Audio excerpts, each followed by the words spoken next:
Hi, Brian from the channel Brian here. Can you believe it? It's May already. The summer movie season is technically started and COVID is still a big problem. Just our luck. But I still saw some movies. And from now on, instead of doing my yearly recap, I'm gonna try doing one of them every 4 months. I figured this would be a better, more streamlined approach to discussing the movies and content I saw but didn't have time to review on a weekly schedule. This way I can divide the year into winter, summer, and end-of-year seasons. This is just an experiment, let's see how it goes. And for the winter season recaps especially, I want a section where I can catch up on some housekeeping and review some movies from last year. I mean, I missed a couple, so I'm gonna go back and talk about those first.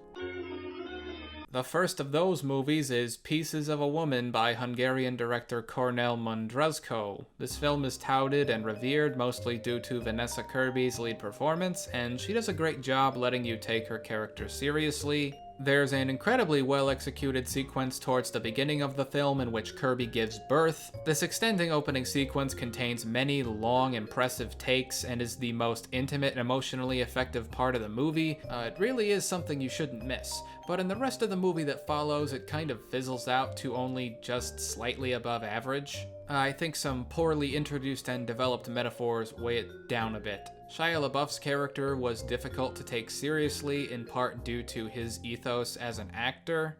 I'm not the type of person to immediately distance myself from a movie because of some action or allegation against a cast member. There are exceptions, but not usually. But when the role that actor performs includes actions that are constantly reminding me of what they've done in real life, it becomes distracting and difficult to ignore. Pieces of a Woman has its blunders, its messy quirks, but still, I think there's enough to get out of this solid presentation and Kirby's lead performance. It's hard to rave about completely, but a pretty enjoyable movie overall with an exceptional quality here and there. 7 out of 10.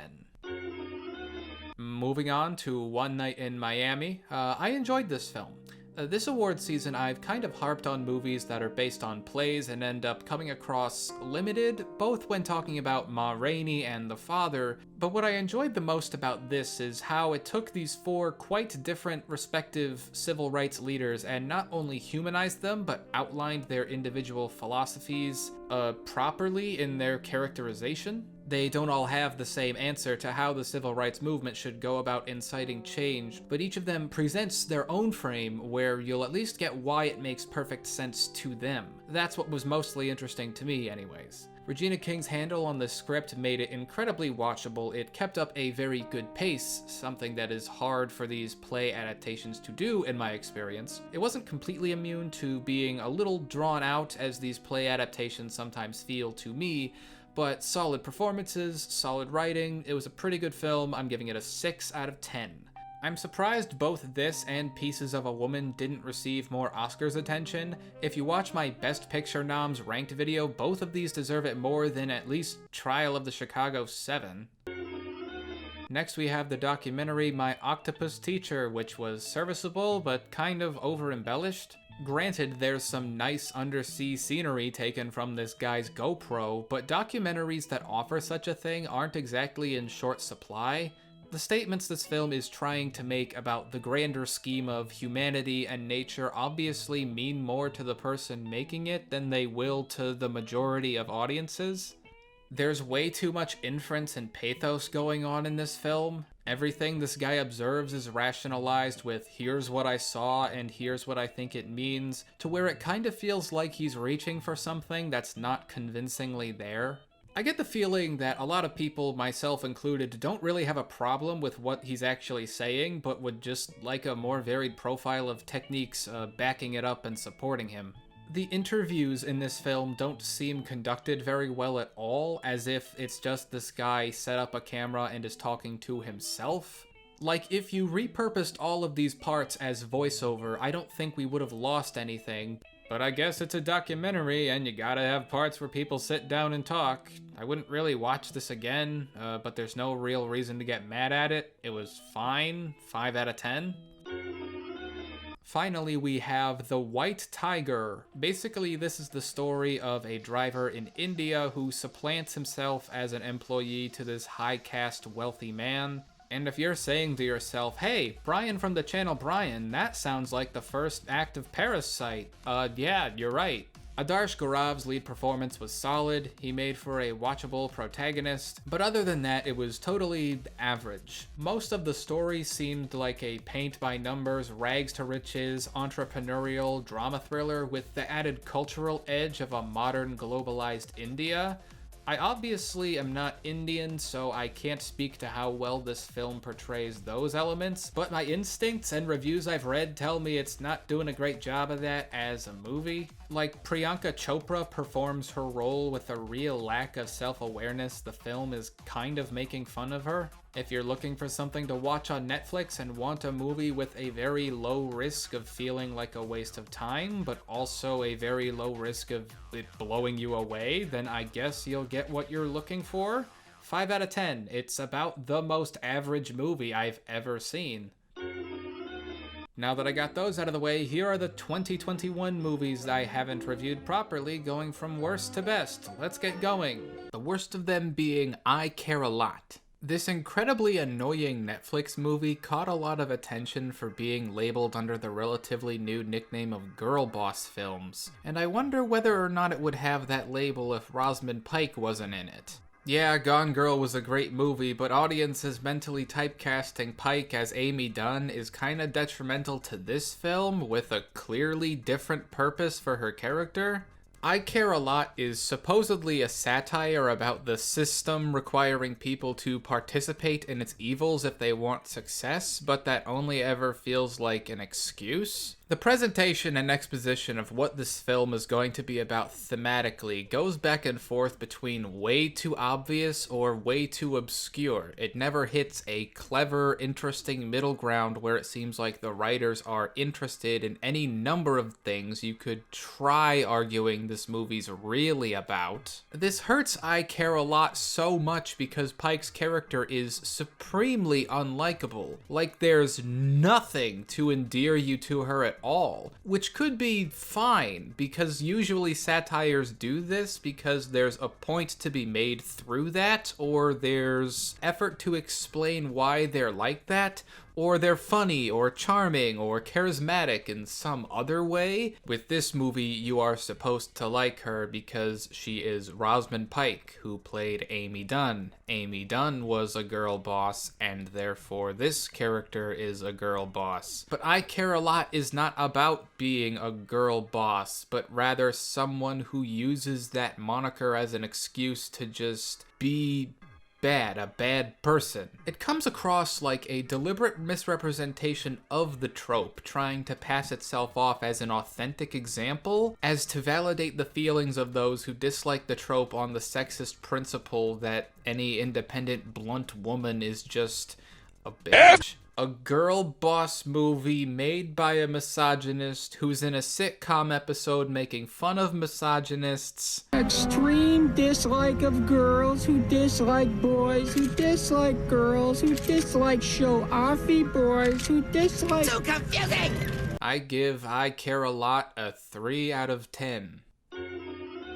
Another movie from this year I saw was Cspiricy. This is a Netflix documentary about various practices within the global fishing industry, how those practices feed into environmental crisis, and how exactly the capitalist relationships between companies allow these practices to continue. The best thing I can say about this documentary is that these are incredibly important issues to address. Many facets of oceanographic environmentalism are often misrepresented or misunderstood. A great passion for the ocean needs to be here, and it kind of is.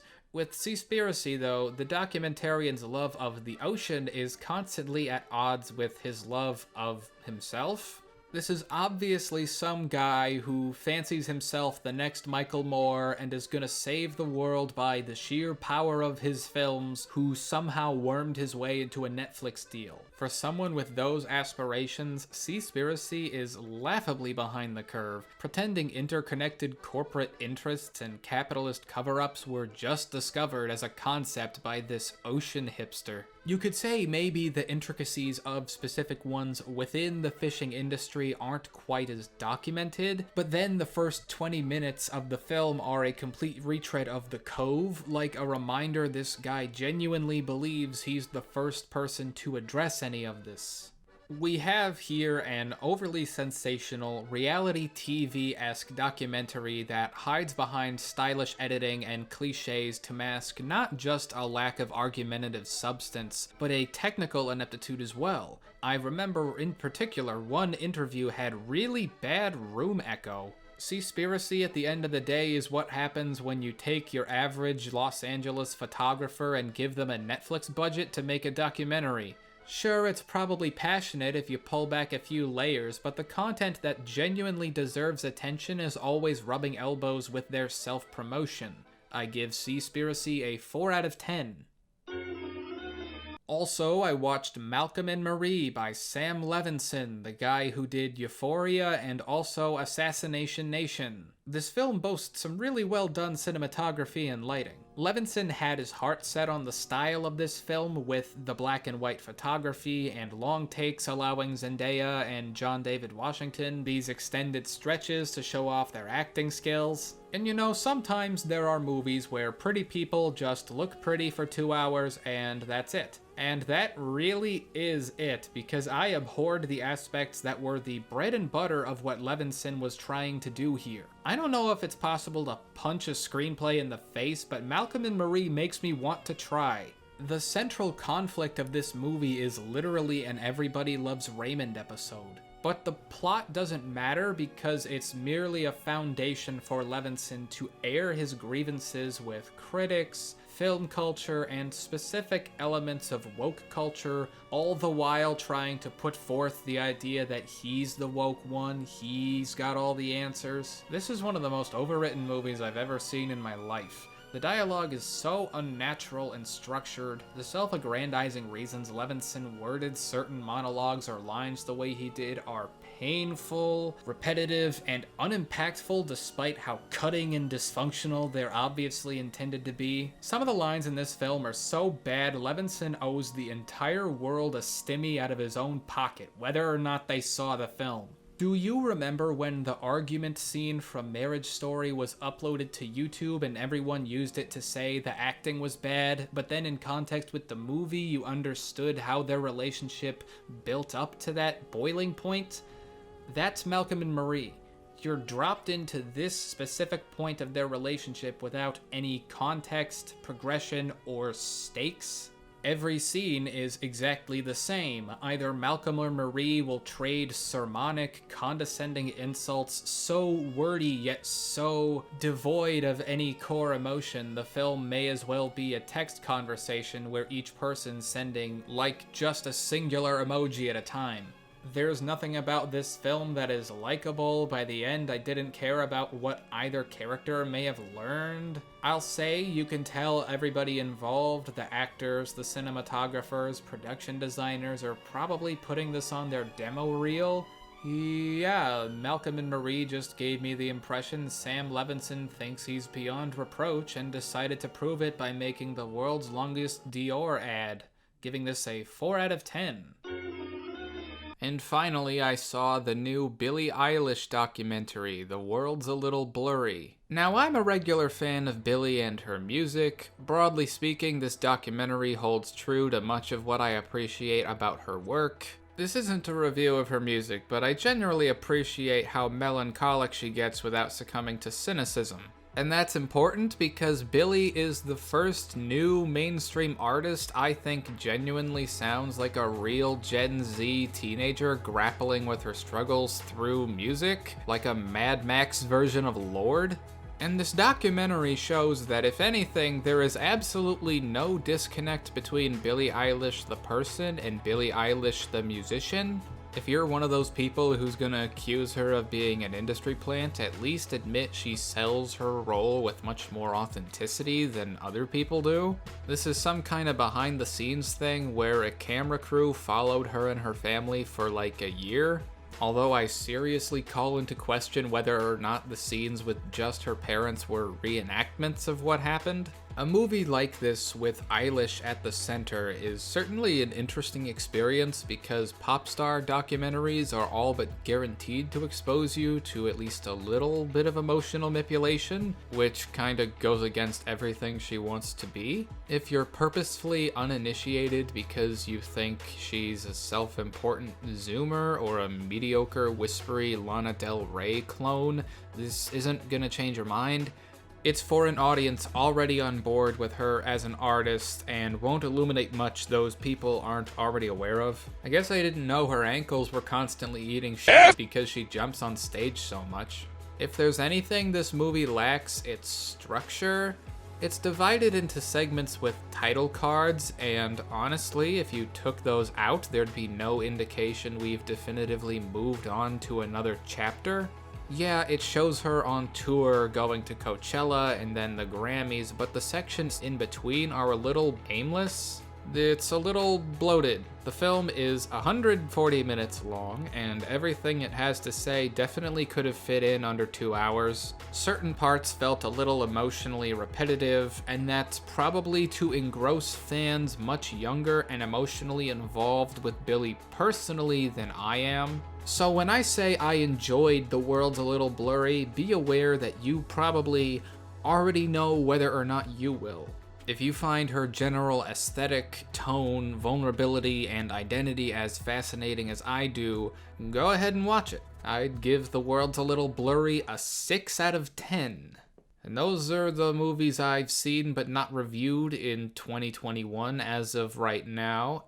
So did you like any of these movies more than me? Less than me? Well, if you care to, please tell me. So if you like not only words, but the way I arrange and then say them, please consider helping me out with the algorithm and liking this video or subscribing to me, Brian from the channel Brian. Thank you, and goodbye.